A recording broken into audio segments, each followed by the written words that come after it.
यशस्वी प्रधानमंत्री एवं ओडिशार मुख्यमंत्री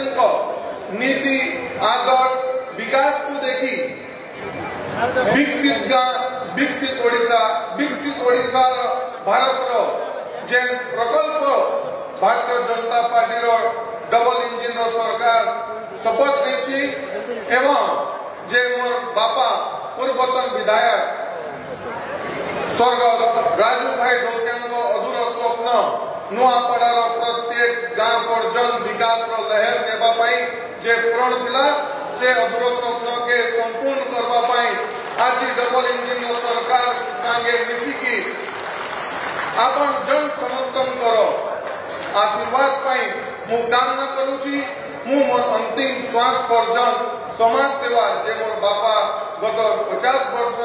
करी आसुले मु अंतिम श्वास पर्यंत से समाज सेवा जनसाधारण मोर ऑफिस घर द्वार खुला रहिबो मोते आसंता समय आशीर्वाद दियंतु एवं समस्त एकजुट होई भारतीय जनता पार्टी हाथ मुठा के टाण करी आमे जयजुग करमा ई आशीर्वाद कामना नहीं करी आज मोते दुई पद पाइबा लगी